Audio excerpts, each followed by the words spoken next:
Blood, there was blood on his hands. Mark didn't even know whose at first. He only knew that the rain was pouring hard enough to blur his headlights, that his little daughter Emma was asleep in the back seat, and that the thing lying by the roadside looked too still to be alive. He stopped his truck without thinking. A single dad, driving home from his night shift, shouldn't have been out in the storm. But fate never asks permission before changing a man's life. When he stepped out, he saw her, a woman, beaten, half covered in mud, trembling as if the cold wanted to pull her soul away. Her hair clung to her face, and her lips tried to form words but failed. "Help, please." That voice, even weak and cracked, made something inside Mark freeze.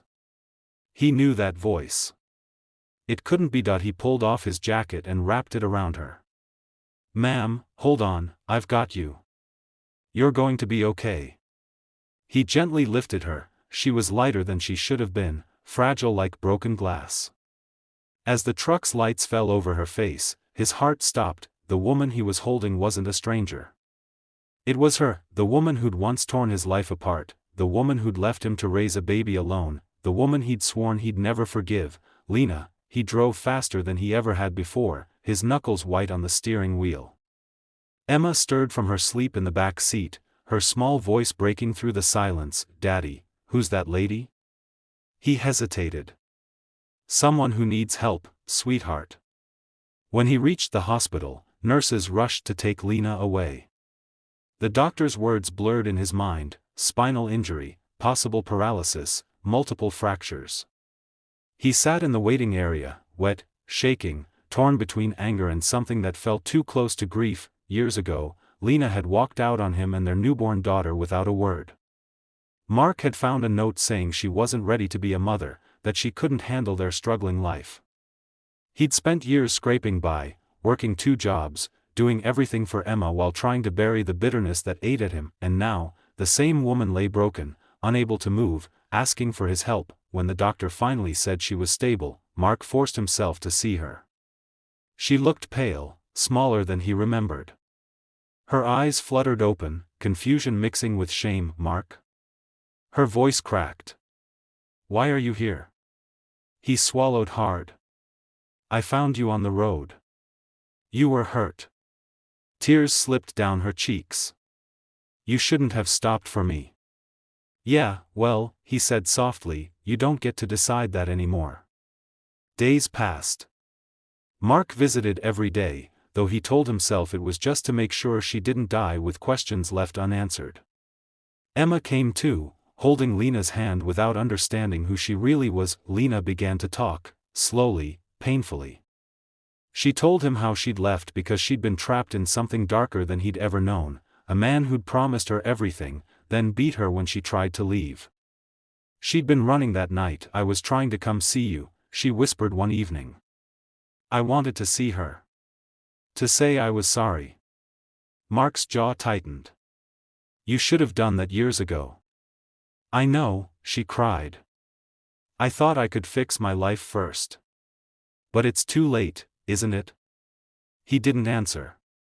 He couldn't. Because part of him still hated her, but another part, the tired, lonely part that remembered who she was before life broke her, couldn't stop feeling sorry. Winter came fast that year. Lena was discharged but couldn't walk. She had nowhere to go. The shelter she'd been offered was full, and she refused to call anyone from her past. Mark didn't want to, God knew he didn't, but he heard himself say, "You can stay with us. Just until you're back on your feet." Lena's eyes filled with tears. "Mark, no, I can't, don't make it harder," he interrupted. "Emma already thinks you're her friend. She'll be heartbroken if you disappear." So she came home. Their small house felt crowded at first, awkward silences, the creak of her wheelchair in the hallway, the memories that seemed to live in every corner. But little by little, things began to change. Lena helped Emma with her reading. She learned to cook again, even from her chair. Mark found himself laughing at things he hadn't noticed in years, the silly way Emma sang, the quiet gratitude in Lena's smile. Then one night, while he was fixing her chair, she whispered, "Do you still hate me?" He paused. "I don't know. Some days, yes. Some days. I don't. She nodded. That's fair. Her honesty disarmed him more than her tears ever could. Months passed. Therapy helped Lena regain feeling in her legs, though walking was still uncertain. Emma started calling her Miss Lena and asked questions Mark couldn't bring himself to answer. Not yet, but one afternoon, Emma came home with a drawing from school, a stick figure family, her, Mark, and Lena, holding hands under a sun. She'd written, "My mom and dad," at the top. Mark's heart twisted. That night, after Emma fell asleep, he showed the drawing to Lena. She looked at it for a long time, trembling. "She doesn't know," Lena said softly. "I know," he replied. "But she feels it. Somehow, she knows."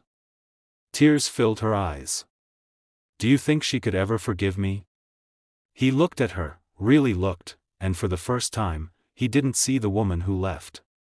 He saw the woman who came back, broken but brave. "She already has," he said. Spring came, and so did small miracles. Lena took her first steps without support in their backyard, Emma cheering like she'd seen magic. Mark stood behind her, hands ready to catch if she fell. But she didn't. When she turned to him, breathless, eyes shining, he realized something. He didn't just save her that night. She'd saved something in him too, the part that still believed in second chances, and if you'd asked Mark now why he stopped that rainy night, he'd say it wasn't luck or guilt. It was grace, the kind that finds you on a dark road when you least expect it, because sometimes, the people who break your heart are the same ones who teach you how to heal it, and sometimes, love doesn't come back perfect, that it just comes back, alive.